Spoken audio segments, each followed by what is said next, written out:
Hey, girl, hey, and welcome to the Self Love Fix podcast, where we get relatable, we share tea, and we support each other on this journey of self love, self worth, personal development, self esteem, and self care.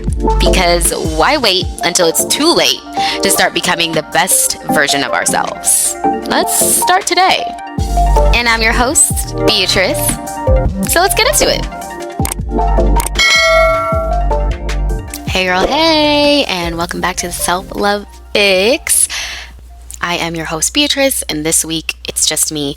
If you didn't catch last week's episode, we did an episode with Miss Tamari Ater.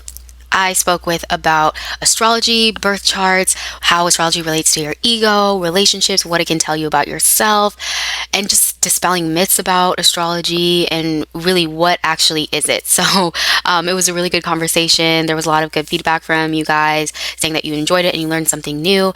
So if you haven't checked it out, definitely go check it out. Again, it was a previous episode. Otherwise, this week is going to be a short episode. We're going to be talking about expressing our needs and why it's really important to express your needs. I think this is a conversation that's long overdue. It's something that I think a lot of you have mentioned in one form or another to me about how exactly to go about this. So that's what we're going to do today. So first, I want to kind of go over what are some of the ways, or what are some of the signs that demonstrate that we're afraid to express our needs. So I'm just going to go over a handful. I'm sure there's, so many, but the ones that come to my mind are kind of rehearsing things in your head, trying to figure out how exactly you can say things so that it can't be mistaken, it can't be misunderstood. Like you kind of come up with you have a whole rehearsal really for how you're going to approach somebody. And again, I want to emphasize this is having to do with expressing your needs, like how you feel. So if you're having like a little rehearsal session with yourself or trying to figure out how you can say something without, triggering somebody, if that's like your main concern, that might be a sign that you struggle with expressing your needs. It could also be that you are trying to convince yourself not to express your needs at all. Like maybe you're diminishing them, or you're just kind of like, oh, okay, it's not really that important if I tell them. Maybe I don't have to tell them, because you just kind of think to yourself, I'd rather avoid any kind of conflict than to tell somebody at all. So that may be a sign that you're struggling with expressing your needs. Another sign that you're struggling with expressing your needs is that when it actually comes down to it, you're having this conversation with that person and maybe they ask you, okay, so what would you like me to do? Or what is it that you need? Or what are you feeling? If you're struggling to identify actual feelings, you might be struggling with your needs, because a lot of times our needs correspond to our feelings, and we use our feelings as guides to help us know what we need. So if somebody's asking you and you're just kind of like, what is it exactly that I feel?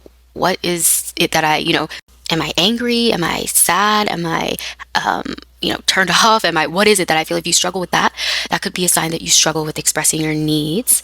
And then lastly, kind of going along the lines of what I was saying earlier about doing sort of a rehearsal of what you're going to say to someone, there could also be, when you actually get down to explaining things to someone, that if say they don't take it so well, or maybe they take a while to respond to you, or they tell you that they need some time or something like that, you find yourself now changing said needs or said feelings because you're afraid that maybe they're gonna end the relationship with you, whether it's a friendship or a partnership.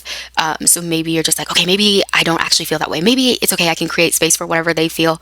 Maybe whatever I have to say or what I feel or what I need isn't really that relevant. It's fine. And then you just start sending text messages like, actually, well, never mind, we don't need to do X, Y, and Z like I was saying before. It's fine. I see your point of view and you're right.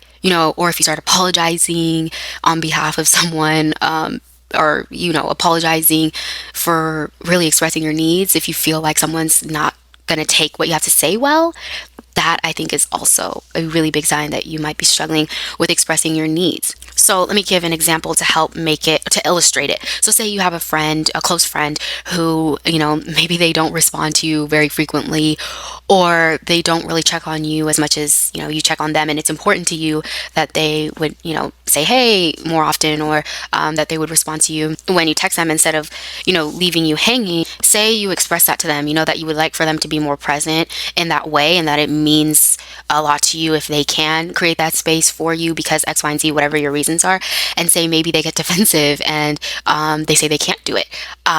Now, if you struggle to express your needs, what might happen is that if your friend becomes defensive, you might feel like, oh, okay, maybe I shouldn't have asked that. And maybe you're like, maybe it's not even that big of a deal if they contacted me often, or, maybe I was overreacting. Maybe I should have known that that's not something they're comfortable with. So you start kind of downplaying your needs as opposed to standing firm in what it is that you need and expressing that to someone. So that's kind of what I mean by struggling to express your needs in the form of changing how you feel or changing what you're communicating that you need in order to kind of make somebody feel better. So what are some ways to kind of improve, struggling to communicate our needs?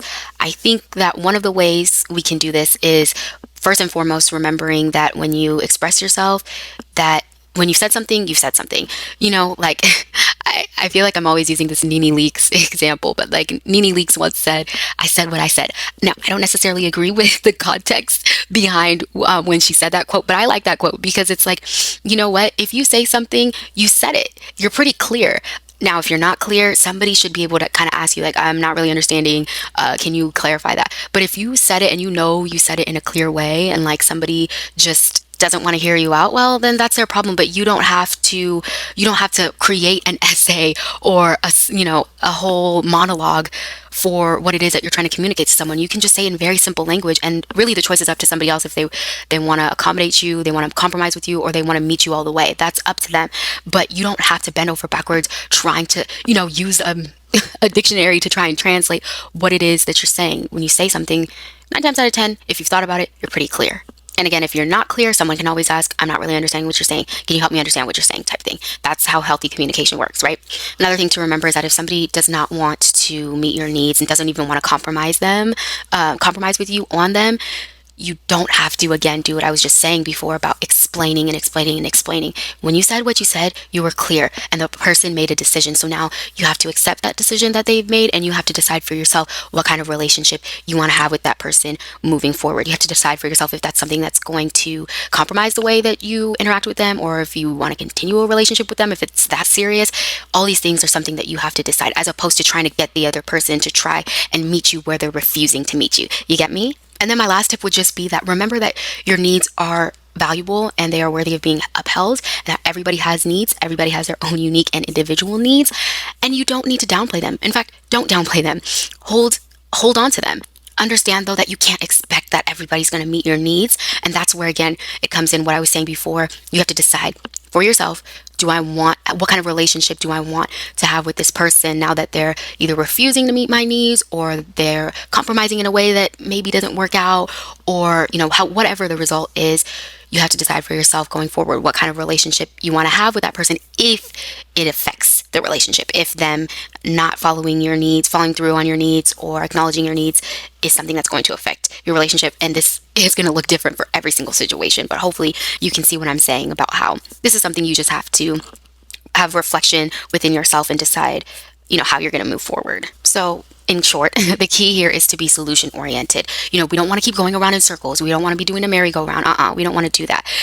We want to make sure that we express our needs, and that if they are not met, or if they are met, that we know how to continue forward in our relationships. I do also want to point out though that if you've never been one to express your needs, it can be terrifying. It can be so terrifying. And the reason why it's terrifying is because it requires us to be vulnerable. And vulnerability is not something many of us, want to do, for fun. It's not a thing that we do for fun, but it's a thing that we have to do if we want to make sure our relationships are balanced and fulfilling. So if it's terrifying to you, if you feel yourself getting anxiety, heart racing, and everything like that at the thought of telling somebody what you need or how you feel, just do it anyway. Feel the fear and do it anyway. That's what I say, because over time, it gets easier. It really does.